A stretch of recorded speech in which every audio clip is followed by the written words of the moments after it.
Hi guys, my name is Emma and today I have a guest on my channel. So you've already met my dad about 2 months ago and now it's time for you to meet my mum. Hi everybody. This is Michelle. So we decided to do another funky challenge. So a couple of months back, Dad picked a bunch of books for me to read and wrapped them in brown paper so I didn't know what they were. But we've decided to go for something a little bit different. So what we're going to do is, despite the fact that I have over 120 books to read on my shelves, Mum's going to pick some books from her shelves for me to read, because apparently avoidance and procrastination is the only way to get through your TBR pile these days. So basically what's going to happen is I've got 5 prompts. I'm going to give them to Mum. She doesn't know what they are yet, and then she has to pick books that are physically on your shelves right now. Okay. So unlike Dad, who went away and had a bit of a think and like bought some of them from Amazon, yours is just what we have in this room. What do you mean in that room? In that room. So the first one... Oh, here we go. I would like you to select for me is one that you have not personally read yet, but you would like me to guinea pig test for you to see whether it's worth reading. Do you mind plays? Plays are fine. Plays, non-fiction, poetry. Slightly heavily annotated, I apologise, it's a second-hand book. Okay, that's fine. But I bought it years ago. So, what do you have for me? I've got The Duchess of Malfi. Sure. I know. Okay, this is a book, as you can probably see from the annotations, let's find a really good page, that I got second-hand. It's absolutely covered in annotations. A little closer, lots of writing all over that one, so I can study at the same time. So it's one of the set books for the A-level courses, and it was a play in London recently, and I bought the copy, but I've never got around to reading it. Okay. So this one you can have a go at. Okay, that'll be fun. And see how you get on with that. I've not read a play in a couple of years, so that'll be good fun. So that is book 1, challenge 1. Interesting that you mentioned that this is on the A-level course, because prompt number 2 is a book that you have taught that you would like me to read. Oh my god. Mum's an English teacher, in case you didn't know. So she teaches GCSE and A-level, which is age like 14 to 18 for those of you who are not from the UK. Right. I might have read most of them. That's the issue. I'm trying to find one I know you haven't read.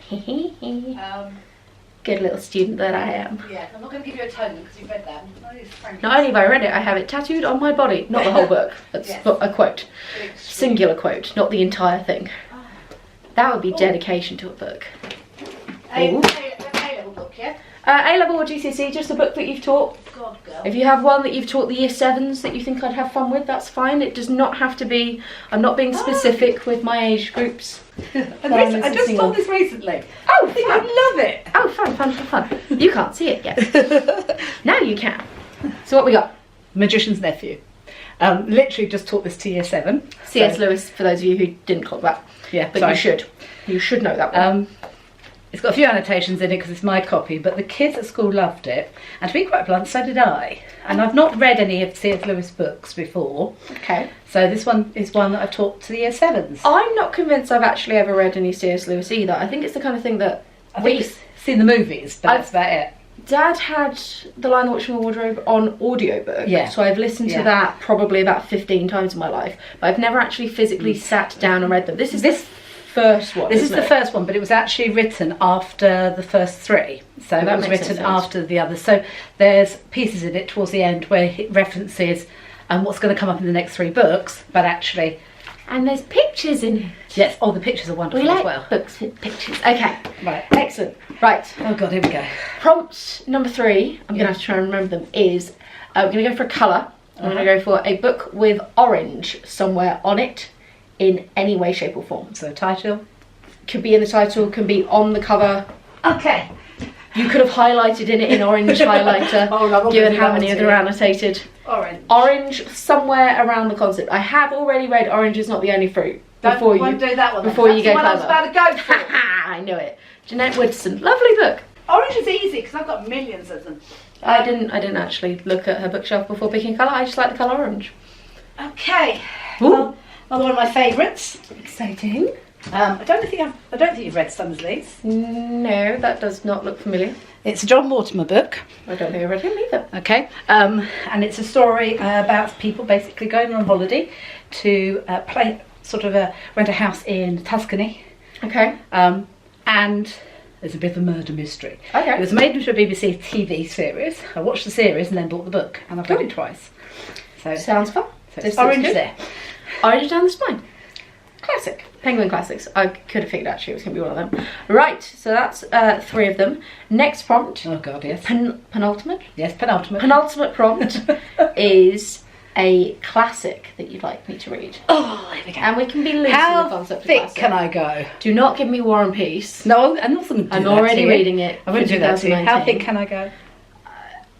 It's up to you, but I do need to read them all in January. Please don't be mean. The point to these is not to shaft me with these books. The point is that I will actually enjoy reading them. In the same way that when Dad gave me them, it wasn't like make Emma read 4 really random things. It was make Emma read 4 things that he wanted me to read. Have you read Northanger Abbey? No. Good. I don't think I've read any Austen. That is Austen, right? Yes. Yes. So, No, I've not read any. Okay. Okay, it's one of my Wait. Northanger Abbey by Jane Austen. This actually was one of my degree books, and we had to study it, and it's actually a parody of the Gothic horror novels that were around at the time. I did know that. It's a wonderful book. It's in 2 sections. Again, you've got notes because I was studying it, so it's scribble pages. I think I do actually have a copy of Northanger Abbey on my shelves because I've been meaning to get to Anne Austen at some point. In the next couple of weeks, I'm going to be releasing my classics TBR, which is going to be just a list of some classics that I might hopefully get to in 2019. And one of them that was going to be on it was Anne Austen of some sort. Not fussed by which one, because I now have 3 of hers on my shelves. Oh. So Northanger Abbey can tick that box. That's fine. Okay. At some point, I do need to read Emma, given that I'm also called Emma. That would be handy. I feel nice, like that's nice book. Well, I now have a pretty copy. You'll see that soon. Very nice. Right, final one is, because we do have some not crazy beefy, but they all have a fairly decent heft to them. We'd like a book under 200 pages, please. The wrong bookshelf. Go on, give it a go. Give it a go. I could end up with something really random, but it'll be short and random. Come on, please. God, under 200 pages, we can do this. Under 200 pages. If this was Dad's bookshelves, it'd be easy. It'd be a struggle to find one longer, because he loves to read short ones. 111, do you? 111 is indeed under 200. Mum teaches English, not maths. You'll have to forgive her. A bit more non-fictiony. Non-fiction's fine. I don't mind non-fiction at all. Okay, Virginia Woolf. Another one of my favourite authors. We were joking around that you wanted to make me read. Is this a Room of One's Own? Yes. Yes. Well, again, Virginia Woolf is going to be featuring on a list of I'm going to do an authors that I want to read in 2019, and Virginia Woolf was going to be on there, so that will tick that box quite nicely as well. And we went to see at the Fitzwilliam at the beginning of the month, so beginning of December. For those of you who have no idea when we're filming. We went to see an exhibition. Yes, we did. On Virginia Woolf, and Mum was things linked to it. And things linked, and Mum was horrified to find out that I hadn't actually technically read any of her stuff. So horrified was the understatement of the decade. So I then told her how many books I got on my shelf, and told her which ones she should read, which was recommended Orlando to you. Yes. But this one, I have got Orlando if you want it, but I think this one is a nice short dinky one, and it's all more of it's a lecture. It says kind of like a lecture that Virginia Woolf had been invited to give at Girton College, Cambridge in 1928. So it talks about a lot of the classics you're going to be reading. Cool. And also obviously references her own work, etc. So I think you'll enjoy that one. So that should keep you entertained. Fab. So I have my 5 books, so we're just going to run through them super quickly again. So we've got John Mortimer's Summer's Lease, we've got Virginia Woolf, A Room of One's Own, we've got Austen's Northanger Abbey, we've got The Duchess of Malfi by John Webster? Yeah, John Webster. And we've got C.S. Lewis's The Magician's Nephew.